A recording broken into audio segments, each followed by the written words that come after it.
వైలెన్స్‌తో అక్క, తమ్ముడు సంబంధం చెప్తున్నారా అనుబంధం? ఆ! ఇది చాలా విచిత్రమైన ఈక్వేషన్. కొత్తది అది ఎక్స్పీరియన్స్.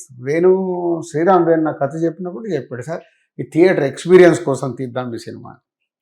అంటే మీరు అప్పుడు ఒకసారి ఒక ప్రెస్ మీట్లో ఒక మాట అన్నారు, యానిమల్ వస్తే చూశారు కదా, అలాంటి కథ ఎవరైనా చెప్తే నేను తీస్తానని చెప్పారు. ఆ తర్వాత విన్న కథ ఇది? లేదు లేదు, ఇది యానిమల్ కంటే ముందు చెప్పిన కథనే. పోతే ఇప్పుడు అది యానిమల్ రిలీజ్ అయిన తర్వాత అర్థం అవుతుంది. ఇప్పుడు ఫాదర్ అండ్ సన్ ఎమోషనే కదా అది. అవును. కానీ వాళ్ళు ఎలా చెప్పాడు సందీప్, ఒక వైలెన్స్ ఫిలింగా ఫాదర్ అండ్ సన్ ఎమోషన్ చెప్పాడు. సో ఇది అలాంటిదే. ఓకే. ఇదంతా ఒక 80% ఫిలిం ఇన్ ద ఫారెస్ట్. ఇదంతా మెజారిటీ ఫిలిం 24 అవర్స్లో జరుగుద్ది. సినిమా మొదలైపోయి ఒక 15 నిమిషాలు అయిపోయిన తర్వాత స్టార్ట్ అవుతే అక్కడ నుంచి అంతా ఒక రోజులో జరుగుద్ది. 2.5 గంటల cinema, 2 hours 34 minutes with rolling titles and smoke cards everything. 2.5 గంటల్లో 24 గంటలు కథ చెప్పేశారా? ఇంకొకటి, ఇప్పుడు నితిన్ తను కంటిన్యూస్గా సక్సెస్ అన్నదానికి చాలా దూరం అయిపోయాడు. ఇప్పుడు అతన్ని ఏ విధంగా ప్రజెంట్ చేద్దాం అనుకున్నా కూడా డైరెక్టర్కి, ప్రొడ్యూసర్కి ఇద్దరికి కూడా అదొక పెద్ద ఛాలెంజ్. ఈ సినిమాలో నితిన్ అనే ఒక హీరోకి, అంటే ఫ్లాప్స్తో ఉన్న హీరోని తీసుకొచ్చి మీరు చేస్తున్నారు cinema. What is your challenge in this అండి? అంటే ఎప్పుడండి ఇప్పుడు ఇక్కడ వాళ్ళు హీరోలు, చిన్న హీరో కానీ, మిడ్ రేంజ్ హీరో కానీ, స్టార్ హీరో కానీ, వాళ్ళు హీరోలు. ఆ హీరో సినిమా ఎందుకు ఫ్లాప్ అవుద్ది? అందరు ఫ్లాపులు తీస్తారు కదా, ఎందుకు ఫ్లాప్ అవుద్ది సినిమా? నచ్చకపోతే ఫ్లాప్ అవుతుంది అంతే. ఏం నచ్చకపోతే? కథ నచ్చకపోవచ్చు, లేకపోతే హీరో క్యారెక్టరైజేషన్ నచ్చకపోతే. కథ ఫస్ట్ బేస్ ఇస్ అ కథ. ఎవరు ఏమి చేసినా కథ సరిగ్గా లేకుంటే ఆ హీరోది ఆ సినిమా వర్కౌట్ అవ్వదు. ఇది హిస్టరీ, ఇప్పుడు కాదు, తెలుగు సినిమా పుట్టిన 80 ఏళ్ళ నుంచి ఇది అదే. కథ చెప్పడం అంటే కథ కానీ, కథనంతో కానీ ప్రేక్షకుణ్ణి మనం ఇన్వాల్వ్ చేయడం కదా. సో అందుకే అది కరెక్ట్గా లేకుంటే ఫ్లాప్ అవుతుంది. 1. 2, మీరు ఇందాక అన్నారు, అంటే హీరో క్యారెక్టరేషన్ బాగా లేకుంటే, కథ బాగుండి కొన్ని హీరో క్యారెక్టరేషన్ అనేది, నేను అది నమ్మను. ఎందుకు నేను నమ్మను అంటే, మీరు కథ కరెక్ట్ చెప్పినప్పుడు ప్రేక్షకుడు కథనే ట్రావెల్ అవుతాడు, అక్కడ ఉన్న పాత్రల్ని ట్రావెల్ అయిపోతాడు. కథనే సరిగ్గా లేదనుకో, మీరు ఎవరున్నా ఫ్లాప్ చేస్తారు. స్టార్ హీరోల్ని చూసాం, మిడ్ రేంజ్ హీరోల్ని చూసాం, చిన్న హీరోల్ని చూసాం, మామూలు సినిమాలు కూడా చూసాం. అల్టిమేట్ ఈజ్ అ స్టోరీయే. ఆ స్టోరీ ఇప్పుడు మీరు అన్నారు సినిమా మారిపోయింది. ఎస్, మారిపోయింది.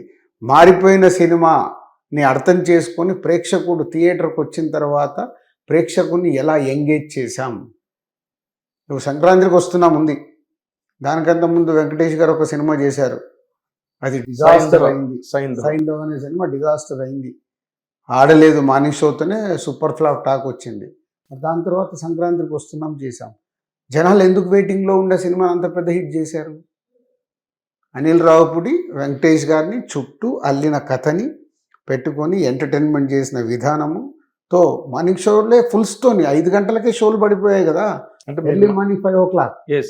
ఎందుకు పడ్డాయి? పబ్లిసిటీ బాగా చేశారు. పబ్లిసిటీతో సినిమా ఆడదండి. ఓపెనింగ్స్ మాట, పబ్లిసిటీతో అక్కడ ఉన్న కంటెంట్ కనెక్ట్ అవుతే ఓపెనింగ్స్ వస్తాయి. మీరు ఎంతనే చేయండి పబ్లిసిటీ, మనం ఇస్తున్న పబ్లిసిటీలో కంటెంట్ ప్రేక్షకుడికి నచ్చాలి. సంక్రాంతికి వస్తున్నాం నచ్చి నవ్వుకున్నారు కాబట్టి వాళ్ళు పరిగెత్తుకుంటా 5 గంటలకు వచ్చారు. కరెక్ట్. ఒక స్టార్ హీరోకి వచ్చినట్టు 5 గంటలకు వచ్చేసారు. కరెక్ట్. సో మరి అంతకుముందు ఫ్లాప్ కదా,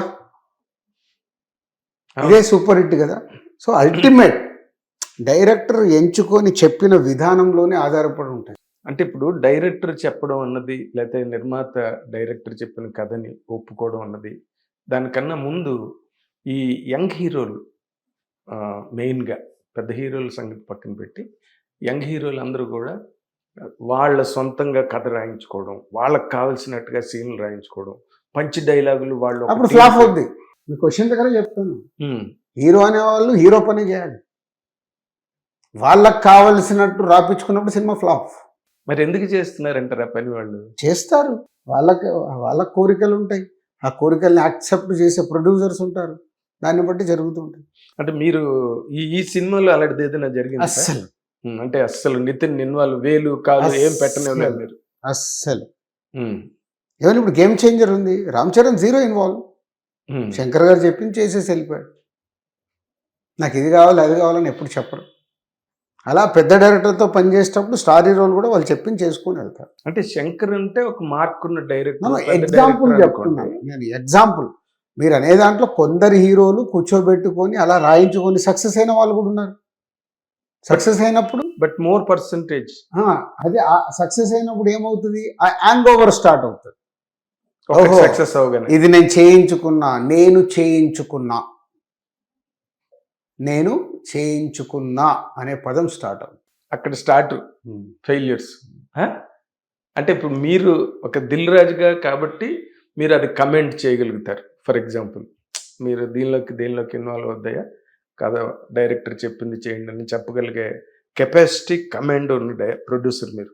బట్ అది అందరికీ కుదరదు కదా సార్. అంటే అదే అంటున్నా, ఇప్పుడు కుదరదు కాబట్టి ఫ్లాపులు వస్తాయి. ఇప్పుడు మేము ఫ్లాపులు తీయలేదా, అన్ని ఇట్లే కాలేదుగా. 70% హిట్ తీసిన 30% మాకు ఫ్లాపులు ఉన్నాయి కదా. దేనికంటే 70% ఫ్లాపులు మీరు దేనికి అట్రిబ్యూట్ చేస్తారు? మీ 70% సక్సెస్లు ఉండి 30% అయినా ఉన్నాయంటే కారణం కథ. అంటే మీ ఫెయిల్యూర్ అది ఆ 30% లో. 100% వన్ నా ఫెయిల్యూర్. రెండోది డైరెక్టర్ చెప్పింది నేను వినేయడం. డైరెక్టర్ నన్ను కన్విన్స్ చేస్తాడు. ఆల్రెడీ వాళ్ళు సక్సెస్ తీసేసి ఉంటారు కాబట్టి, సార్ మాకు తెలుసు సార్, మొన్ననే కదా సార్ మేము సూపర్ హిట్ తీసాం, మీరు కొత్తగా ఆలోచించండి, రెగ్యులర్గా కాదు ఇట్లా కొత్తగా ఆలోచించాలి, లేదు దీన్ని ఇలాగే చెప్పాలి అన్నప్పుడు ఫెయిల్యూర్ వస్తుంది. అట్లా వచ్చినాయి, నాకు ఉన్నాయి. దర్శకులతో తీసినప్పుడు సినిమాలు కొన్ని ఫెయిల్యూర్ వచ్చినాయంటే అదొక రీజన్. రెండోది కథ సెలక్షన్. వాళ్ళు చెప్పినప్పుడు నేను యాక్సెప్ట్ చేసిన కథని నేను ముందుకు తీసుకెళ్ళానంటే ఆ సినిమా ఆడకుంటే రెస్పాన్సిబిలిటీ నాదే.